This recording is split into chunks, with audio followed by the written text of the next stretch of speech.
Losing a child is unimaginable, yet so many women carry this silent heartbreak. Today on Inspire, we open the door to one of life's most difficult conversations: grief, loss, and finding a way forward. That's next on Inspire.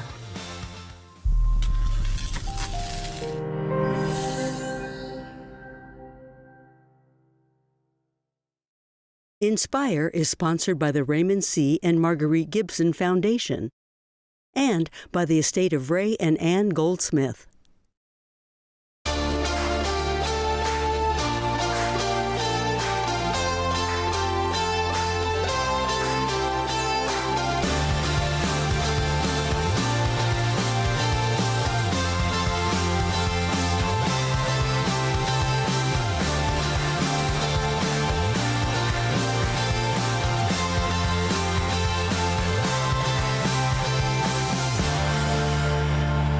Hello, and welcome to Inspire.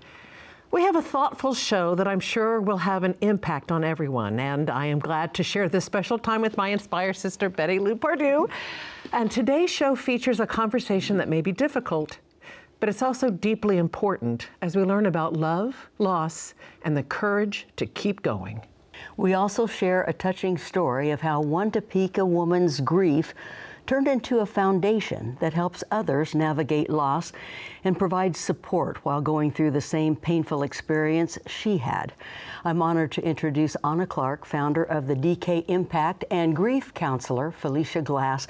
We're thankful for both of you to be here. Thank you. Yeah. And we know it's a tough subject, and Anna, I do want to say we're sorry for your loss. I saw pictures of DK. What a bright, fun, cute, curly-haired boy with the biggest smile that I'm sure any room he entered, he was just the light that shone. But at age 2, please tell us what happened. So at age 2.5, he was diagnosed with leukemia. And then for those who don't know, it's a blood disease, but what are the complications, especially for a child who has leukemia? So what led to it was me finding a bruise on him and just taking him to the doctor, asking them to look further into it. Okay, then he was hospitalized. Would you tell about the procedure and then, on into when he was 4? Okay, yes, he was hospitalized right away. Life changed for us right away. Had to make the decision to get him treatment. And that just started, and that looked like chemo for about 20 days straight on that first initial diagnosis. We lived in the hospital, of course, during that time. Can you tell us a little bit about DK? Just tell us, introduce us to him. DK, he was such a joyful little boy, very joyful and full of life. He had a presence that just put on a huge impact. If you met him, it certainly has stuck. So anyone who had met him, I'm sure they can still feel his presence today. How old was he when you lost him? He was 4 years old when he passed away. He struggled with this battle with leukemia for 18 months or something like that? Yeah, on and off. He was in remission Okay. For a year, and it came back at 4 years old. Can you tell us how his diagnosis impacted your family? It was very overwhelming, and we had to learn to adjust. Our world stopped, but the world around us kept going, and we had to learn to keep going as a family. Felicia, as a grief counselor, I'm thinking perhaps when you lose a child, you could answer this too, Anna, did you feel alone? You do. You feel alone.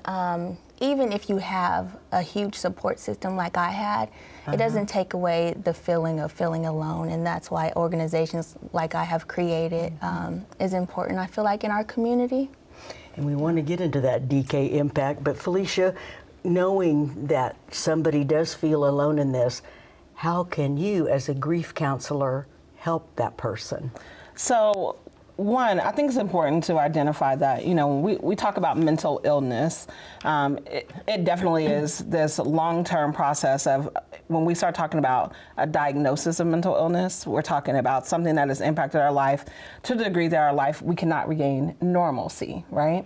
And so with physical death of a baby, right? So we're talking about at this point in your life, with DK, you had shared your heartbeat with 3 people in this world, your 2 children and your mama, right? And so the reality is that there are no other people in the world that will understand how you are feeling. So yes, your individual experience means that you will process this differently than others. And yes, in that moment, you're looking for people that can relate and understand. Even if you're sitting with another mom who has lost their baby, her experience is not yours. So you're entitled to be along in that journey, but it doesn't mean that you're mentally ill. It means you're experiencing the loss of someone, right? When we talk about mental illness in terms of the grief part, we get outside of that 12-month period and we start seeing that life is not looking anything normal, right? So I can't go to work, I'm not eating well, I'm sick in my body, I still have this overwhelming longing for my loved one.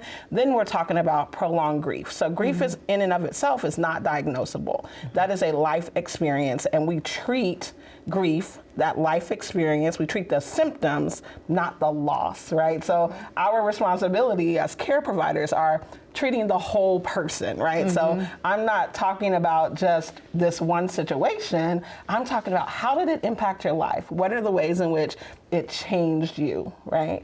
How are you getting up in the morning? How are you engaging with others?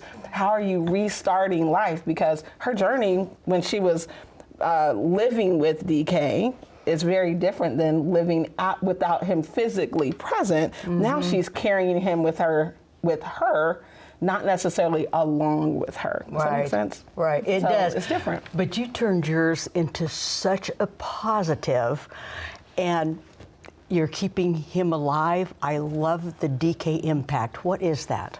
The DK Impact is a childhood pediatric organization where we support families who are dealing with pediatric cancer at the time in whatever way that looks like for them, emotional, financially. And what is the reach? Is it just locally? Is it just for people in Shawnee County? Or what is the reach of the impact? We starting off locally. We would like to expand it and see where it goes one day. And how long has it been in existence? So we first launched it January 2024. Okay, so it's new. Yeah, it is. Okay. What types of things people can find you? We'll put up the website, but how does somebody know that they need to, or how do you welcome them into DK Impact?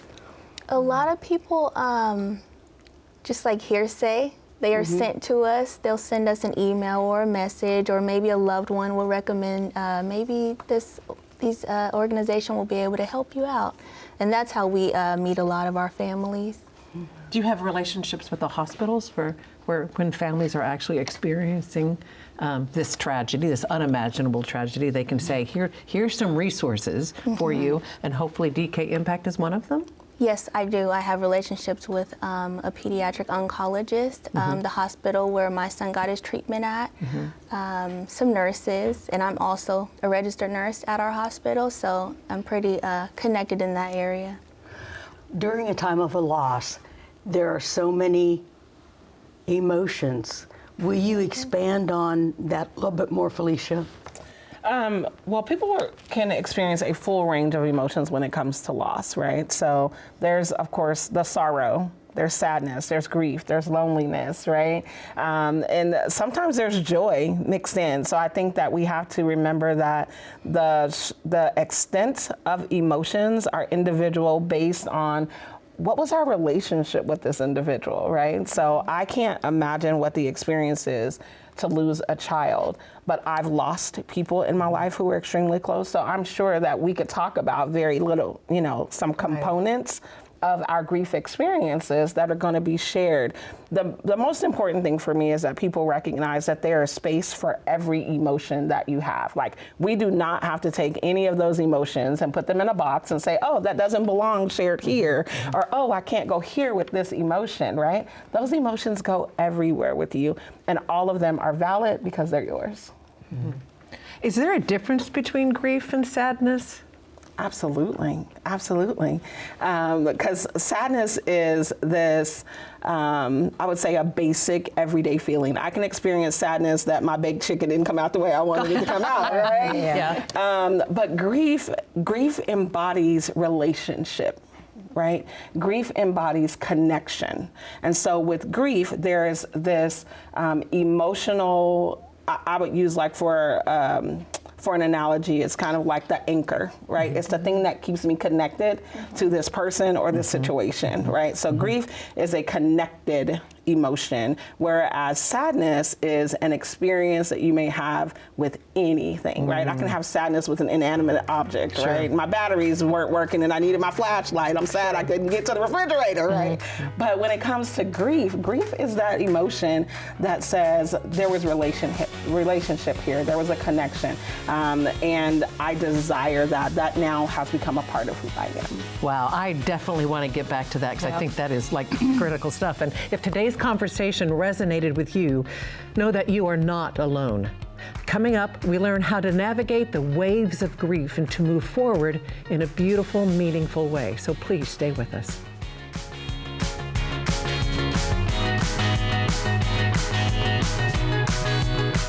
Welcome. Today we're going to explore techniques to help you express your feelings effectively in relationships. We're focusing on the art of communication and how to share emotions in a way that strengthens your connections to others. Let's get started. So today I want to talk to you about validation. In relationships, it is cornerstone to healthy communication. There's really 6 levels of validation. The first level of validation is just truly being present with another person. This next level is being present and actually listening to them.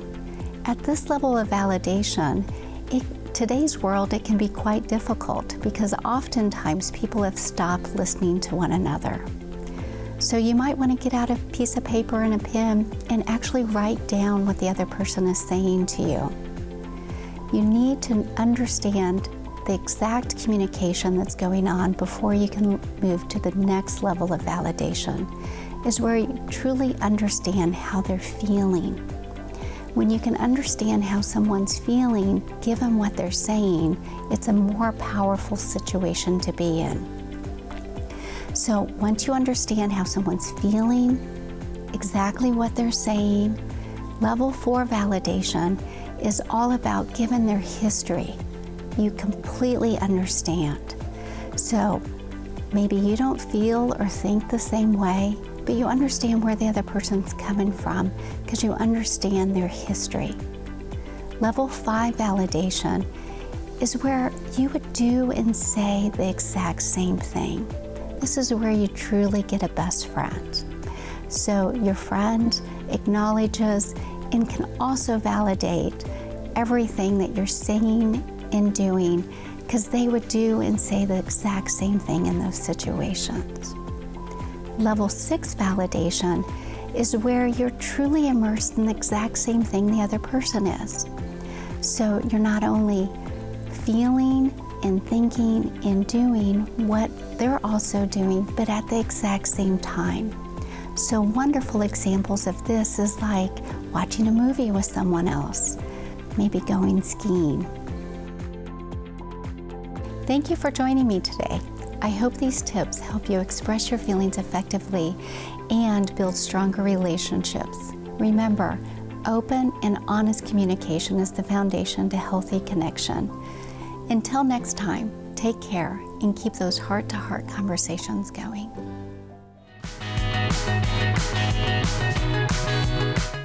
We're back with grief counselor Felicia Glass and Anna Clark, who's turned tragedy into her life's purpose. She founded the DK Impact Foundation. And Anna, For those just joining us, tell us, what is the DK Foundation? The DK Impact is a childhood cancer foundation, and what we do is support families navigating childhood or pediatric cancer. And again, for those just joining us, your son DK, cutest little boy ever, passed from leukemia at age 4, which sent your family into a tailspin. Your daughter was already living at that time. How does one do that not only with your adults, but with a sibling? You just give it grace. Yeah. you just let that grace and live with gratitude. And what I do is try to live very intentionally every day. So whatever that looks like my daughter may need at that time.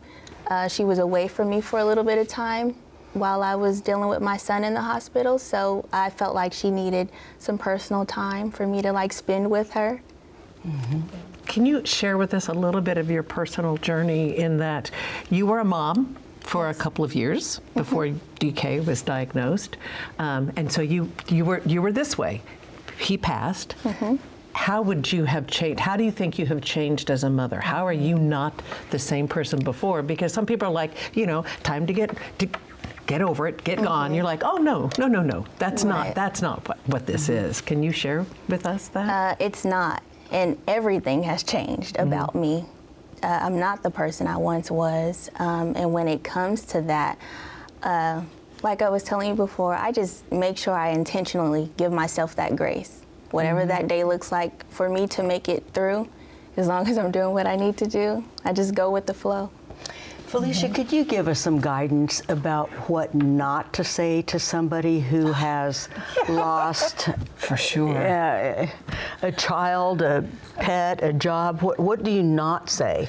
Yeah, so I could probably think of 1,000 things, but the things that I will start with are, I will tell you that one of my greatest pet peeves is that I'm sorry for your loss. Like, why are you sorry? Did you take my child from me? Right? Like, I get it that we want to express sorrow, right? But in reality, we could do a better job of just simply saying, I honor your loss, right? Because I honor the person that you lost, because it's not just the person, right? But there are so many losses that are on your list of things that happened, that have changed or transitioned and have taken on new life with the death of a person or someone that you care about, or even your pet. Changes in your work environment, right? I think that I'm sorry, people get tired of hearing it. It becomes like a message that people have put on repeat, and it doesn't take a whole lot. It's just common thrown out language. The other for me is, well, let me know if you need something, because you're never gonna tell them that you need something, right? Right. And so one of the things that I've really been trying to encourage people is there's this literally a theory of sending grief groceries, right? If you want something to do for someone that you care about, send them grief groceries. Send them easy snacks that they can pick up. Send them water. Send them toilet paper. Send them paper towels. Send them paper plates and paper cups, because people are constantly coming to their house. Send them sanitizer wipes, because as many people are coming to their house, they need to keep themselves healthy. Send them, if you know something that's their favorite, send them chocolate. Send a bottle of wine if you wish. But do the things that are simple, right? It doesn't require a lot of energy from the person that you're trying to support.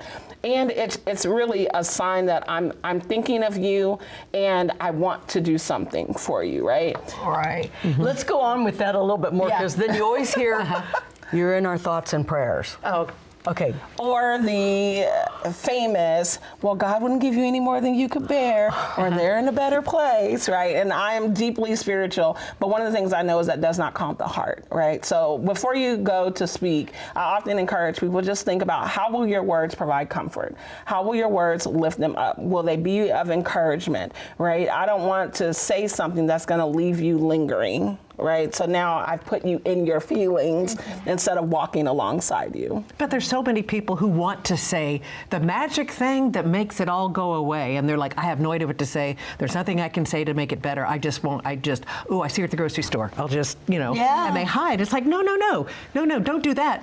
What do we do instead? You be normal people and say hello and carry on like normal everyday people, right? So I think just because we recognize that someone has a loss, I think we can be afraid, oh, I don't want to engage, I don't know what to say, when in reality the best thing that we have found that we can do for people is just be present. And so I recently was in a Bible study and heard this statement, we don't have to apply pressure, we can just be present, right? And so there's no pressure here to show up and do something or say the right thing. How about you just be present? Can I come and sit with you? You know, or hey, it's really good to see you. You know, I just want you to know that I'm praying for you, or I'm thinking about you, or you've been in my thoughts, right? I don't have to elaborate and make the conversation about their loss. I can just be present at the moment and take up the space that we have right now. Anna, what was something that someone said to you or did for you that helped? Just my whole support system, my family being there and giving me space if I needed that, or being there if I needed to talk or cry. Whatever that day looked like for me, that was helpful, and they adjusted pretty easy to what I needed. What can the person who has had the loss, how can they make others feel comfortable in approaching them? I don't think it's their responsibility. Okay. It's not their responsibility. Our responsibility as people are to be genuine and to be authentic, and we are allowed to just show up as ourselves. And so if there was something that I could take out of the world, it would be the need to perform, because it shows when you're being performative. Our job is just to be. And so if I can run into Anna at the store or run into Betty Lou at an event and just be my natural self, like I was the last time we met before you lost your child, that is how we be. It's not our job to put the pressure on the person who's grieving to make me feel comfortable. How petty is that? How do you deal with people who kind of categorize different types of losses? You said, loss is loss, grief is grief, it doesn't matter what it is. But to the outside, often it is, well, it's, yeah, I'm sorry you lost your job. It's not the same thing as losing XYZ, or I'm sorry you lost your pet. It was just a pet. You didn't lose your child. I mean, and that's an unfair categorization, but people do that. How do we approach that? I think that it's everyone's job to take their experiences for themselves, right? So my importance, what's important to me, may not be the same as what's important to you. One of the things that I blame society, right? U.S. culture, our culture says that we have to have a stagger or a ranking in everything. We don't need to rank our grief. If you are sorrowful because you have this pet that you have loved and put your time and energy into, and I'm sorrowful because I've lost my sibling who I've loved and put my time and energy into, and you have a child, like all of our grief experiences are equal, right? No one gets to tell you how to grieve or what to grieve over. We don't know how much of our identity is involved in that job. Some people live to wake up for that job, right? Some people live to go home to get that pet that's going to meet them at the door because no one else in their day has said hello. Right. We don't have to quantify everything with a ranking order.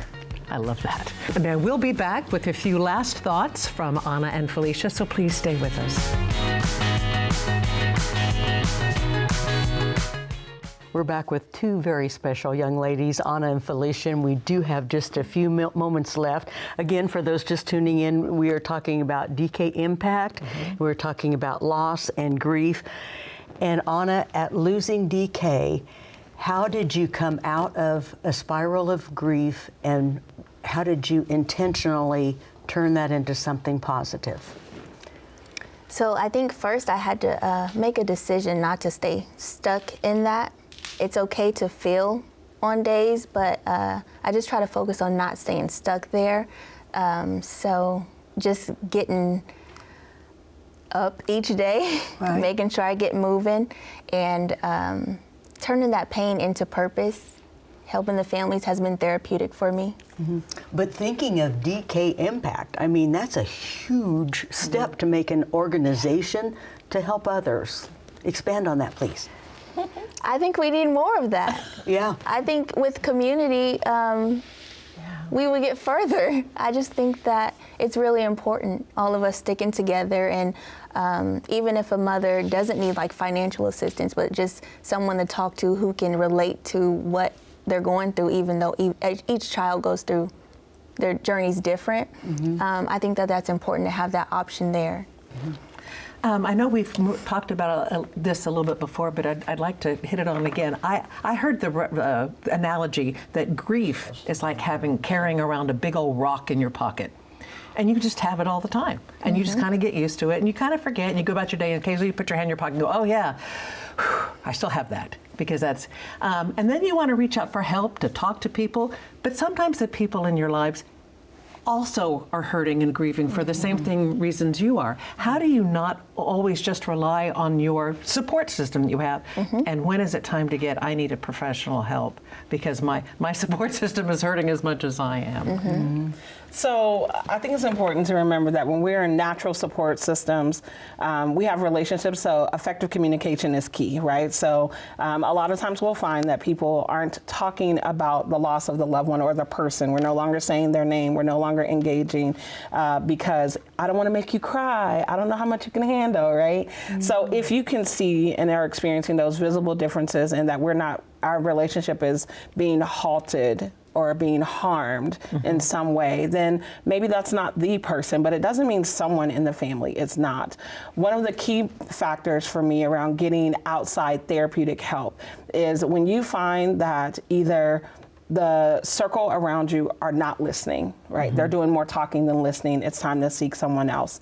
When you find that you are not able to find purpose, you don't have the energy, or you're not able to quantify in some way a reason to move forward. When you are sitting in your feelings instead of with your feelings, see someone. Thank you both. This has been amazing, and I am so sorry. Darn it. I had more questions, and I'll bet you do too. It was such an honor to have you both here, Anna and Felicia, and boy, comforting to know that even in loss there can be moments of light. And as a reminder, you can watch this program again at watch.ktwu.org. And if you are so inspired to learn more about our guests, find out what's coming up on future shows, and get access to additional content, be sure to visit our website at www.ktwu.org/inspire. Inspiring women, inspiring everyone to take care of yourself and reach out when you need support. Inspiring you, we hope, on KTWU, and we thank you for watching.